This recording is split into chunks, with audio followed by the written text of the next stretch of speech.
Are you ready to listen to a podcast? Here comes the Playhouse Podcast, thanks to Bradshaw and Bryan Law Offices. Find, subscribe, and listen. Did you miss a show? Download the podcast now. Hey, it's Elena J. If you listened to the previous podcast, you heard the phone call from Anthony, who called in about his girlfriend who still talks to her ex's parents. Well, we decided to call the ex and get her thoughts about this. Plus, Kat's weekend involved her going to a playground that had poop smeared all over it and the cops were called. And what was the worst summer job that you ever had? All of this plus so much more is coming up in the Playhouse Podcast, which starts now. If you missed it on Friday, we got a call from a guy named Anthony, and basically here's kind of what he had to say. Well, we've been dating for about a year, and when we met, she told me that she was still close with her ex's family because they had dated for 6 years. Yeah. And I had really no problem with it because I'm a secure guy, but deep down I was hoping that eventually it would die off, but unfortunately it hasn't. By the tone of your voice, it sounds like it's gotten worse, actually. Yeah, it's just, you would think that over time it would just kind of go apart, but it just seems like they just, I don't know, there's just this weird connection that they have, and it doesn't seem like it's going away. Okay, so after we talked to him for a little bit, we realized that his current girlfriend used to date girls and is still super close with the ex's family. So she was with her for 6 years. It's a long time. It feels like another family. So that'd be really hard to drop that. He's already texting that he's excited. So here's the deal. Phone call. We got the number of the ex-girlfriend. Yes. All right? Basically, we just want to ask her, why are your parents still talking to your ex so much? And I want to see what this develops as. We'll call Caitlin. So we have Caitlin's number. And I know it's early. I'm hoping she'll answer because usually people don't answer when it's from the radio station. Hang on. Hi, is this Caitlin? Yeah. Hi, Caitlin. This is Kat and JJ from the Playhouse. Oh, hi. Hi.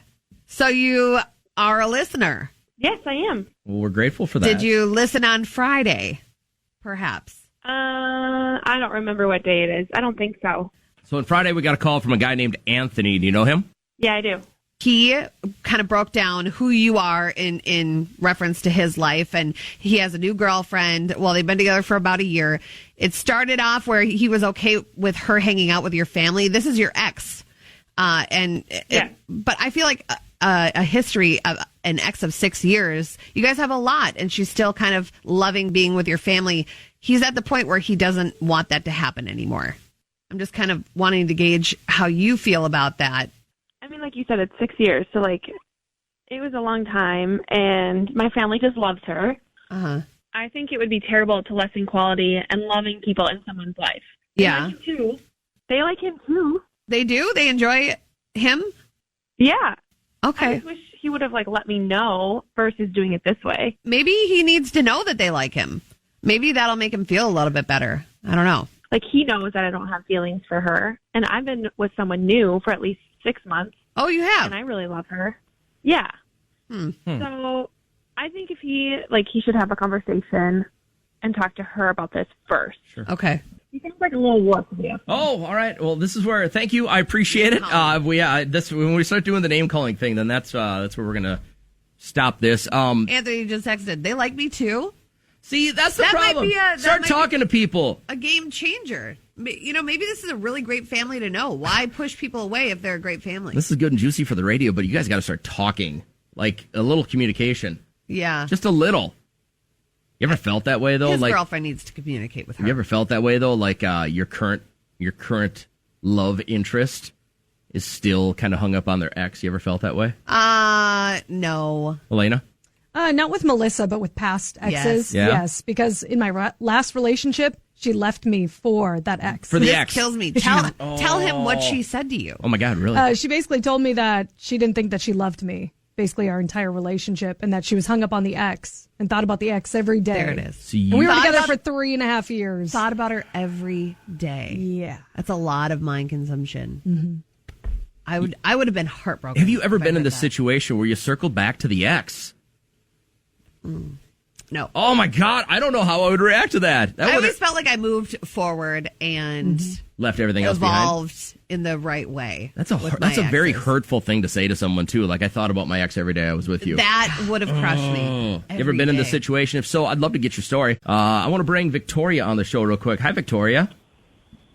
Hey. Do we get to call you Vicky or Vic or anything like that? Can we do something cool with your name? Absolutely not. No, she's putting that's a hard no. All right, so we're talking about like circling back to your ex, and Elena had, or like her old girlfriend. How long were you guys together? 3.5 years. 3.5, yeah. And she told her at one point, I thought about my ex every day I was with you, so you were just kind of some middle stomping ground for me, which is really hurtful.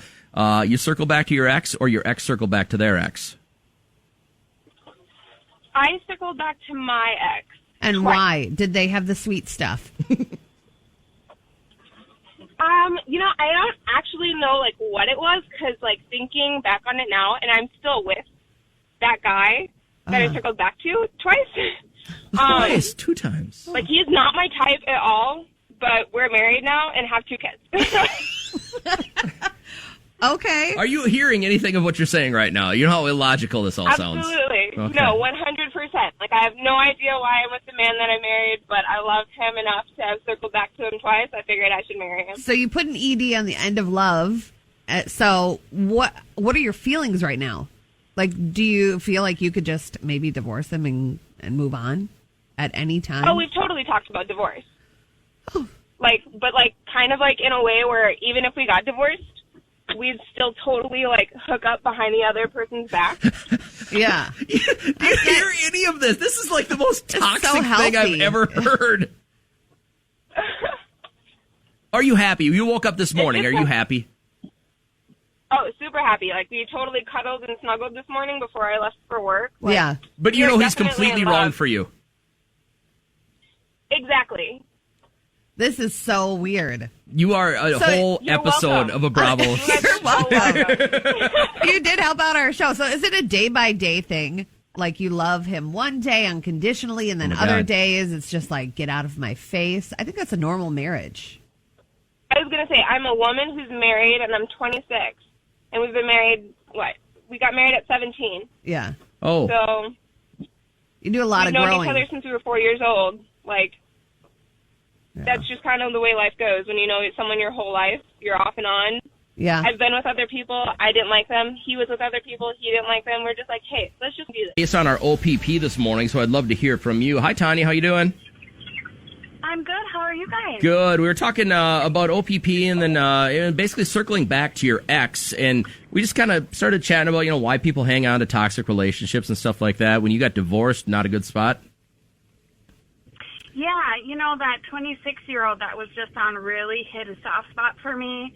I was with my ex starting at 14, and just from then on, just really, you get brainwashed by them. They're controlling, they're just, you think you're less than, and now that I'm 43 years old, I've tried to kill myself. Oh, my God. I have 2 grown children, and let me tell you, I am alone, and it is the most amazing time of my life. So when I'm ready for another relationship, it will be on my time. She needs to get right because her kids won't be right. If 43 comes and she's still with this man, let me tell you, it's not going to be pretty. She needs to know that age is going to be here before you know it. And at Exactly. 26, 14, you got with your now ex-husband. Isn't it weird that you guys grow together, but then he developed not alike? into something? Yeah. So It develops into something not healthy at all. And at 26, he had already been out cheating on me twice, left me once. I was alone for 6 months, started to do right and get healthy myself. And then who knocked at the door? Oh, But no. him. Yeah. Because he was ready to come home, and my 2 kids were small, and Daddy was home, and I took him back. I would never uh, blame a woman for downhill. taking a guy back for the kids. I mean, that would be the main reason why I would stay with someone. You know what I mean? Like, you want them to grow up in this family unit, but it's still, Right. they soak that stuff in too. And if they're fighting in front of those kids, let me tell you, the day that both of my kids looked at me and said, "Why are you staying with him, Mom?" Oof. That was the day I said, you know what? I called my mom. I said, "Mom, how long were you away from Dad when you knew you could get a divorce?" And he was gone for 1 year. My mom was able to get a divorce and be happy. My ex-husband went into jail for 9 months. I went in, got those to the law library, printed those papers myself, filled it out, brought it to the courts, filed it myself, and I was gone. Good for you. Good for You're you. super strong. You just have to get that point. Yeah, I'm really glad that have you to called the get to show. that People point. needed to hear this. The other thing I'm really grateful for is that you were able to get through the entire conversation without dropping any F-bombs. We It appreciate seems like that. very few of our Yeah. listeners are able to do that lately, and I appreciate that from you, Tanya. I work at the hospital. It's easy. Oh, right. Okay, so you have to edit yourself all the time. You want to say bad things, but you know how to not do it. I love that. Exactly. I love that. Believe me. All right. Hey, I'm happy to hear the smile on your face and happy to hear that you're happy right now, and we appreciate the words. I hope you have a really good day. I wanted to actually ask Kat about her 4 picks from the weekend. So Thanks. 4 pictures that describe your weekend are now up. Playhouse Mornings on Facebook. So let's start top left. That's you and your little man. That's me and my love, and we had just like an amazing time. Great 24 hours of bonding. Went down to Anoka and hung out with some family. So these are my cousin's kids. In the next picture over, we went to Two Scoops. Two Scoops is like, have you ever been there? No, but you've talked about it before. It's so good. Any flavor that you can possibly imagine is there, and then you can pick your cone, and Pickle? it was amazing. They have dill pickle ice cream? No, but they have black licorice. Don't know what they were thinking Yuck. with that one. Then is the Walk of the Vets and Fallen, and I These are posted. like cobblestones they're engraved, right, with all veterans? Yeah, so these are From that cousins community. of mine. That's my grandpa. Don is my grandfather from World War II. My grandma Katie served in the Army as well. In 1942, my dad bottom left. So it was just really cool. I've never seen that in Who's Anoka. And Airman Michael? what? Who is Airman Michael? Michael Clark, that's my uncle. Okay, and So I'm his assuming, grandkids are in that ice cream photo. and I'm assuming your little brother's named after him. I don't think so. I think it's just like a family They have the same name. friggin' name. Of course they're named after each other. They literally have the exact same name. But anyway, and then last but not least, after Two Scoops, we're like, let's go to the park. So there's a place called the Rocket Park. It's right off Highway 10. As we were getting there, 3 squad cars are pulling away. And my dad, who used to work for the parks in Anoka, he walks up like he's of authority. And he says, He flashes the laminate. does the middle knuckle knock on the window. And he's like, To the cop car? just like he is part He's the man. of, yeah. And he goes, what's going on here?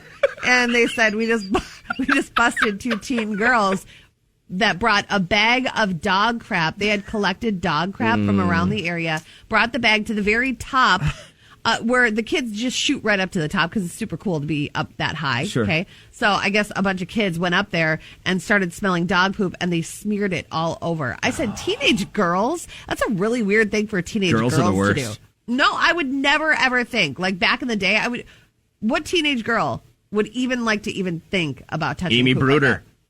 Amy Bruder. Yeah. We got a last Yeah. name. Okay.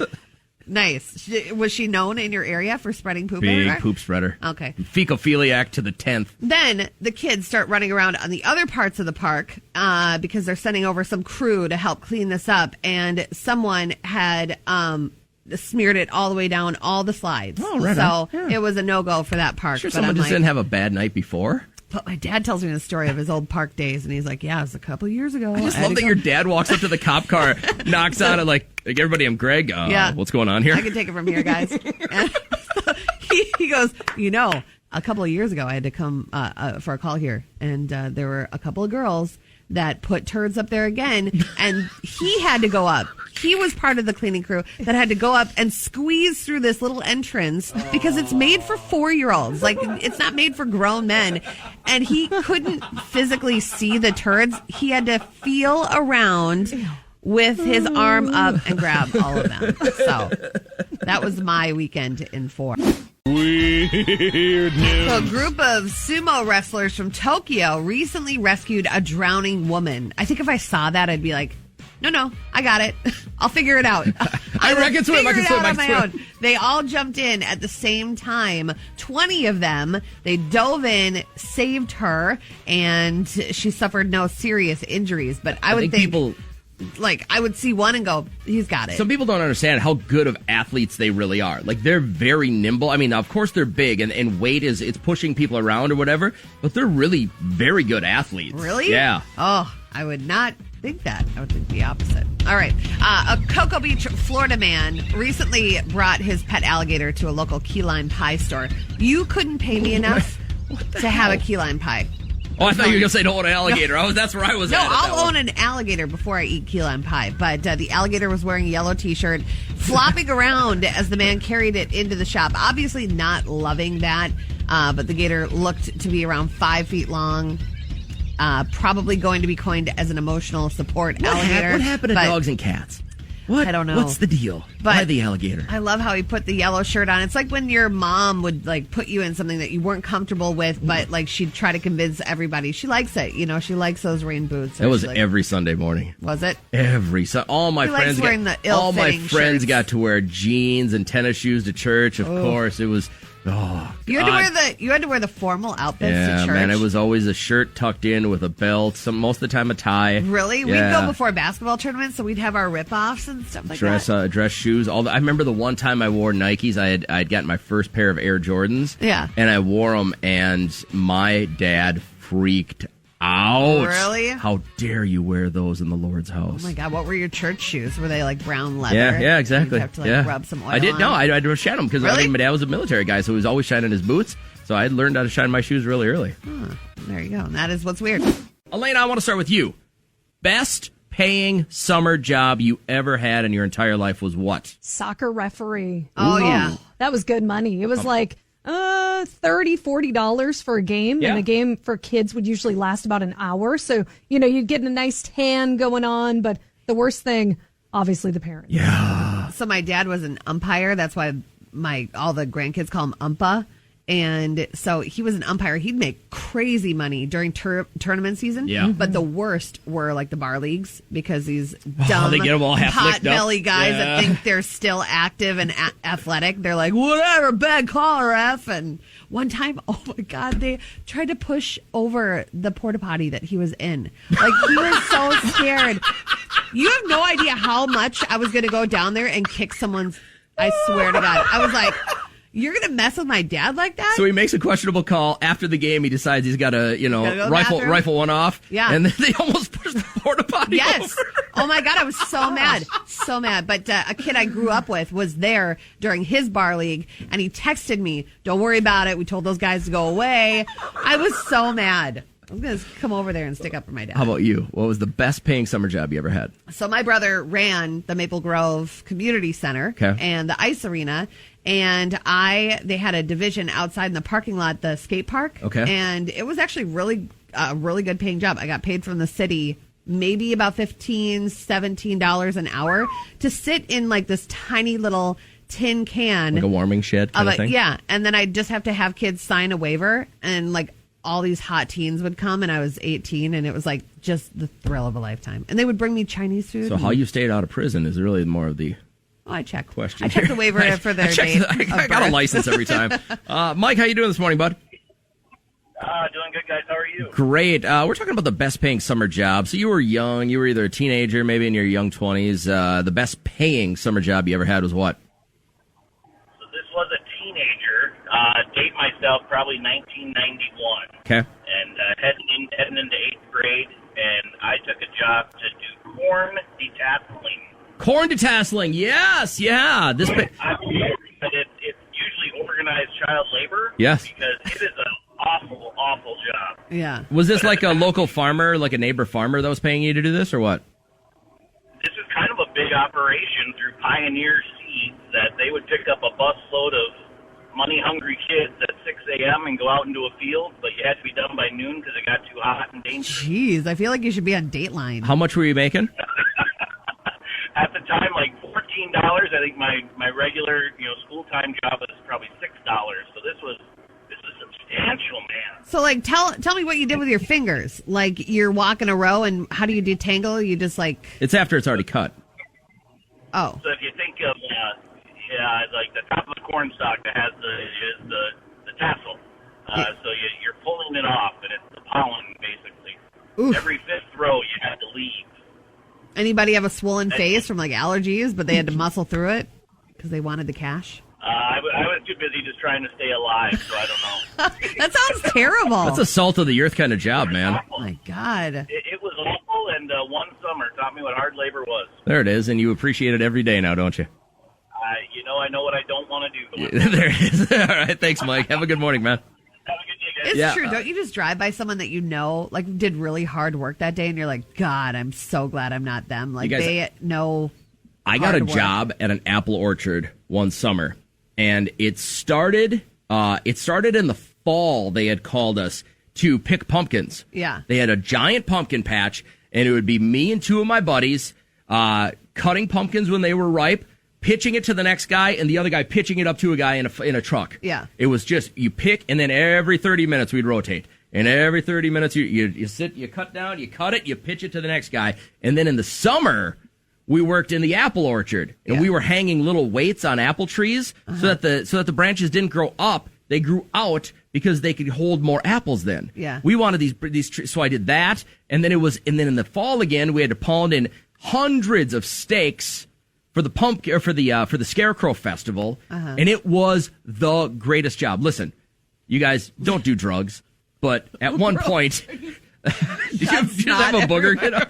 Oh my God! Don't do drugs, but at one point there were several people on this crew, not me, of course, that were doing heavy drugs every morning to get through the day. Yeah. Because after about 5 weeks of this, in blistering sunshine, rain, cold, no matter what it was. Now here was the best part. The one memory I have is that at one point it got so busy that they shipped in troubled youth. Oh. There was a program in the next county over where if you had gotten busted for something, you were kind of on this like kid chain gang. Scarecrow Straight. And they would, that's good. And they shipped in a minibus, one of the small school buses. Yeah. And listen, the very first day that we found out, it was a Monday, and our supervisor said, they have troubled youth coming in to help you guys in the apple orchard. You guys are their supervisors. They'll do whatever you say. And I'm like, what troubled youth is going to follow my orders? I was like 17, right? And this bus rolls up.